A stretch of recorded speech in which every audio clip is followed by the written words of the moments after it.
बोली मुझे 3 पग भूमि चाहिए, 3 पग भूमि, और वो भी मेरे पैरों से नापू मामा। बताओ, मेरे यहाँ पे आप जो कुछ मांगोगे वो मिल सकता है, और मेरे ऐसे दानदाता के सामने तुम आकर के कह रहे मुझे तो 3 पग भूमि चाहिए, और वो भी अपने पैरों से। भाई आप तो छोटे हैं, मान लो मैं आपको 3 पग भूमि आपके नाम से दूंगा तो लोग क्या कहेंगे? कम से कम मेरी हैसियत से मांगो, आप जो मांगोगे वो तो 2-4-10 गांव दे दो, आपको जो चाहिए मांग तो लो, आपका विवाह करवा दो। तो तुम आप प्रकन्या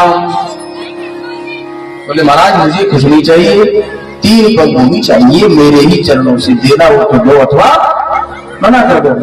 तो ठीक है, तो लो संकल्प। अरे महाराज मांगे तो 3 पग है, उसमें भी तुम संकल्प, मेरी तो चारों तरफ जो है बेइज्जती हो जाएगी। बताओ, एक छोटे से 52 अंगुल के बच्चे को 3 पग भूमि दान की, वो भी संकल्प करके दी। नहीं नहीं नहीं, नहीं। पूरा काम करूंगा मैं। संकल्प का नाम सुनते तो बेचारे काम करेंगे। गुरुदेव तो उधर काम खड़े हो गए। यज्ञाचार्य जी थे प्रभु जी, कौन? शुक्राचार्य जी। उन्होंने देखा भाई ये छोटा सा बच्चा जब से राजा बलि को, हमारे शिष्य को जब से बातों में उलझा है, क्या चक्कर है? उन्होंने ध्यान लगा के देखा, अरे ये बच्चा है, ये वामन 53 नहीं, ये तो साक्षात नारायण है। तुरंत अपने शिष्य को आदेश दिया, भाई बलि ये दान रखो, ये कोई वामन 53 नहीं, ये नारायण है, और तुम लोगों को फिर से सुनने के लिए आ गया। बोले गुरुदेव मैंने जो है वचन दे चुका हूं, और यदि ये दो तुम्हारा राज नष्ट हो जाएगा सब। बोले मुझे कोई आपत्ति नहीं, मैंने जो वचन दे दिया अब मैं उस वचन से मुकरूंगा नहीं।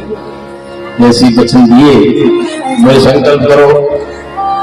संकल्प के लिए जैसी जल लेने के लिए गंगा जल सागर उठाया, शुक्राचार्य जी ने कहा मैं जल ही नहीं निकलने दूंगा, संकल्प कैसे करोगे?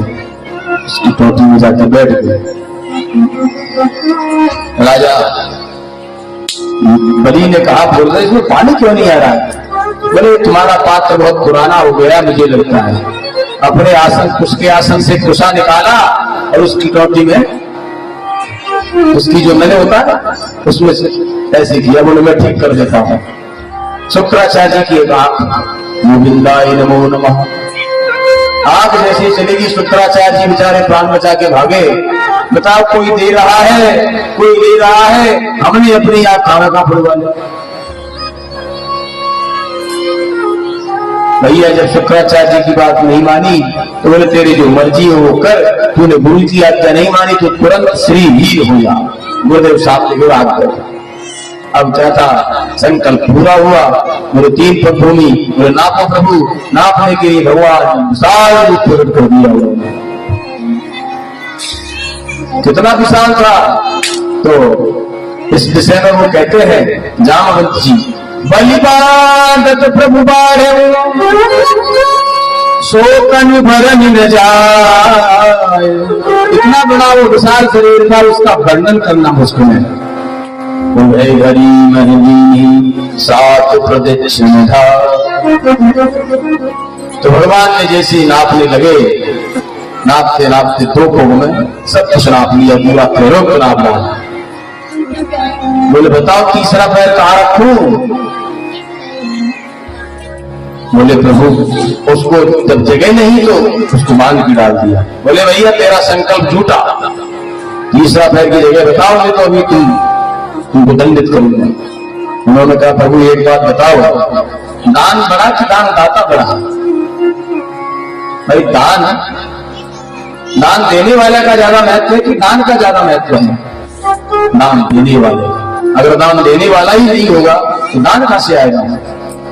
ऐसे महाराज उन्होंने कहा सुनो, ये तीसरा पैर आप मेरे निज शीर्ष में गुरु मेरे सिर पर रखो।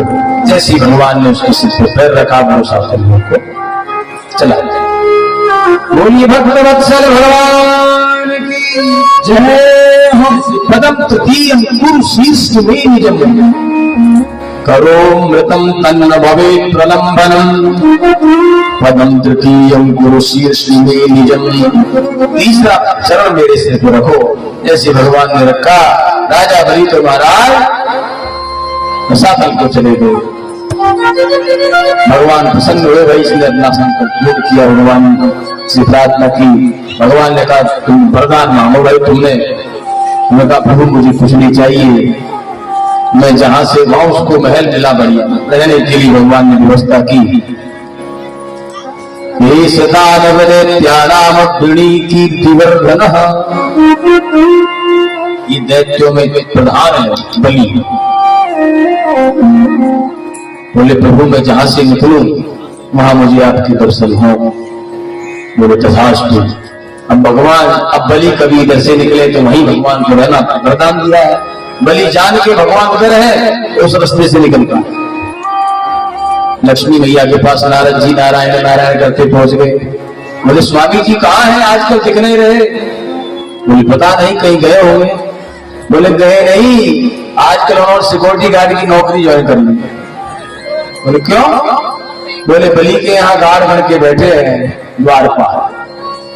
लक्ष्मी जी, अब आप सब लोग प्रसंग जानते हैं, लक्ष्मी जी ने बलि को भाई बनाया रक्षाबंधन करके और उपहार के रूप में अपने उस द्वारपाल को मांगा। और इस प्रकार से भगवान नारायण को वहां से अपने साथ में लेकर के बैठे। बोलिए भद्रवत्सल भगवान की जय हो। ऐसे